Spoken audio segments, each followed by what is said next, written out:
So today I'm here to share some thoughts connected to the Bible reading plan for this week. During the week, we're going to cover chapters 2 through 10 of 1 Corinthians. But before we look at the chapters, I'd just like to take a couple of minutes to share with you a few thoughts to help you understand what is going on in the reading for this week. Let me start by saying that 1 Corinthians is probably the most difficult book of the New Testament to summarize. Why? Because Paul deals with no less than 11 different issues. To read 1 Corinthians well, you're going to need some understanding of the city where the Corinthian believers lived. The city of Corinth. The city of Corinth was founded as a Roman colony by Julius Caesar in 44 BC. And by the time of Paul, about 100 years later, it had become the largest city in Greece. Why? Because of its strategic location, it attracted people from all over the known world. It was a wonderful city to have a business and make lots of money. Who doesn't want to make lots of money? It was also very religious. All the immigrants who settled there brought the beliefs about their little g gods with them. Well, because of that, you would think, well, maybe this would be a moral city with all this religious stuff, but it wasn't. The city was full of all sorts of immorality.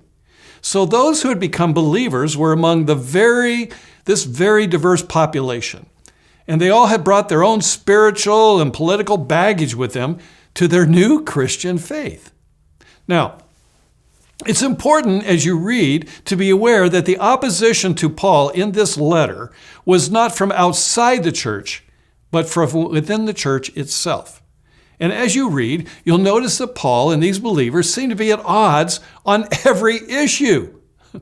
My guess is that they either misunderstood Paul or they deliberately misinterpreted an earlier letter from Paul forbidding certain immoralities.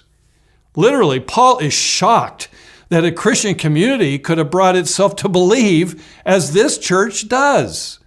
At times, you'll be able to pick out where Paul is citing them, often in agreement with their statement, but he's disagreeing with how they understand it.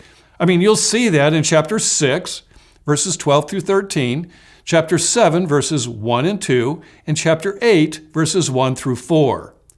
Paul sees that the gospel itself is at stake here, and this is largely because of the Corinthians' rejection of the centrality of the cross in the Christian life. And so he confronts this issue head on. You'll see it in chapters 4, verses 18 to 21, and in chapter 9, verses 1 through 12. You'll see this sarcasm come out in verses 8 of chapter 4 and verse 5 of chapter 6. Overall, there is very little joy or pleasure to be found currently in his relationship with this church.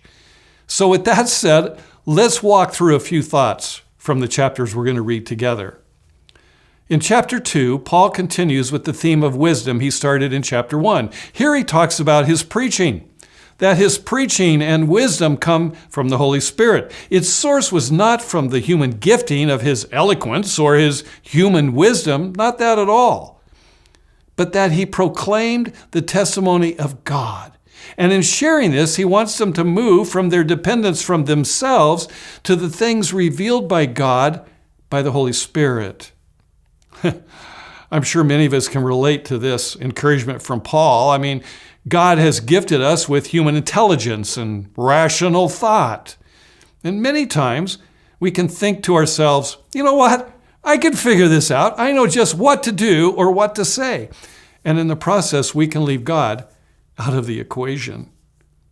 But here, Paul reminds us that the wisdom we long for is revealed to us by the Spirit of God. Now, chapter 3 has often been quoted when we tend to follow a person more than we follow Jesus. So Paul refers back to chapter 1 when he reveals that people in the church were following different people. They were aligning themselves with, maybe it was Apollos or Paul or Peter or even Jesus. All four of these were mentioned. Paul's words of correction lead us back to the truth that we are to follow only Jesus. That we are all servants in God's big plan. Yes, we have a role to play, but we work together as we follow Jesus. So this theme is also continued in chapter 4, but with a warning. His goal is not to shame them, but to urge them in something that's pretty wild. He tells them to imitate him. Paul tells them to imitate himself. As you read this, just pause for a moment or two and just think about that statement. Think about that. Would you ever be willing to tell someone in your life to imitate your walk with Jesus? Pretty bold, right? To look at your life and do what you do in a way you respond to Jesus. Yeah, it's a bold statement, all right, and Paul makes it, and he lays himself out there for the new Christians in the church at Corinth. There are many applications for us to consider here. Would you tell your kids to imitate your daily walk with Jesus? How about someone in your life group? How about a student that you lead in detour group? How about that new Christian that you are helping to grow spiritually? And if you're not willing to say that and live that way, you've got to ask yourself, why? Why am I not willing? Why am I not willing to have people imitate my life in Jesus? These are serious questions that we ought to ask ourselves. But as we move on to the rest of the chapters, Paul deals with instructions for a variety of issues going on in the church at the time he writes this letter. Chapter 5 is about a case of incest. A believer is living incestuously with his father's wife. And just for clarity here, the father's current wife is not the son's biological mother, so it must have been a second marriage. Now, Paul has already judged the offender. Paul instructs them to kick him out of the church. Why? For the sake of the church. What do you think about Paul's instruction about that? About not associating with the sexually immoral people who are believers? What does that mean for us today? Think about a possible real-life situation and then consider what Paul's instructing. Ask yourself, would you do that? Now, chapter 6 has two themes. One is a lawsuit going on among the believers. They're taking the issue to a secular court. Now, pay careful attention to Paul's assessment of the situation found in verses 2 through 6. Then don't skip over verses 7 and 11 to see how Paul challenges them to live. This challenge is not just for them in the first century. It also has wonderful applications for us as Christians in the 21st century.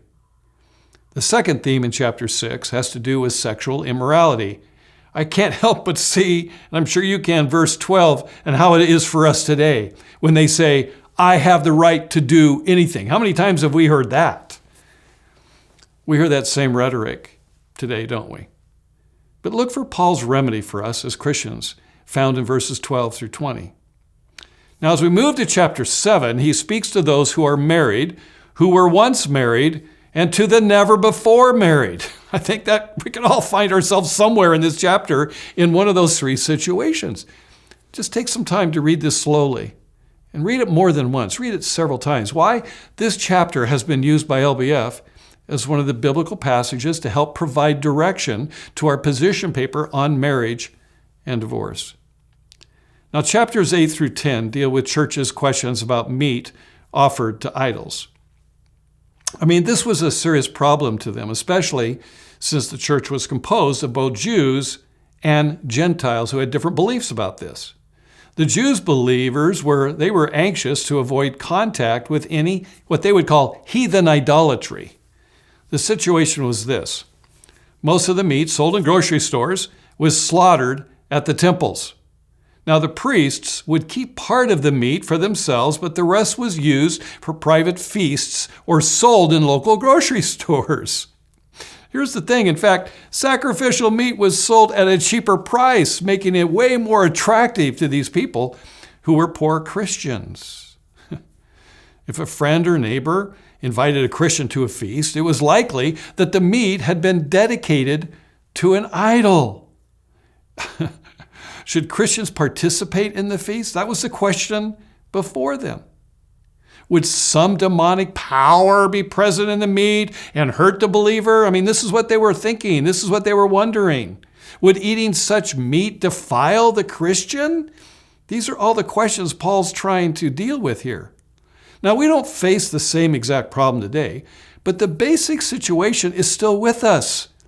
It's this: does a Christian, because he or she is set free from the law, have the right to live any way he or she pleases? You see, in these 3 chapters, Paul outlines some basic principles that should direct our lives when it comes to questionable things. In chapter 8, for example, he uses the example of Christ and states that we've got to be controlled by love so we don't cause others to stumble. As you read this chapter, look for the 4 ways that Paul gives to discern right and wrong in the area of questionable things. So as we move to chapter 9, Paul uses himself as an example, pointing out that it's not necessary for Christians to use their rights in order to be happy. Paul laid aside even legitimate rights in order to serve Christ. Just take some time. Think about the ways we should not use our freedoms in such a way that hinders the message of the good news of Jesus Christ. Pay special attention to verses 19 through 23 of chapter 9. Finally, in chapter 10, he uses the example of Israel to warn believers about sins and idolatry and immorality. He probably had in mind the overconfident members of the church in Corinth, like believers who thought they had such wisdom and knowledge that they didn't have to be on the alert regarding temptation to sin. Look for the warnings and how they would apply to your own life. Where are you in danger of falling into sin? Then finally, the bottom line of all of this chapter, and actually these 3 chapters, is to seek the good of others and not your own good in these matters. And it's also to make it your habit that whatever you eat or drink or whatever you do all for the glory of God. In other words, our lives should enhance the reputation of Jesus as people get to know us and watch us and how we live. This is a week in which you will have the opportunity to deal with a variety of issues that I think translate well to our current cultural norms. And my prayer is that God would use this week's reading to help each of us walk more closely with Him. Have a great week.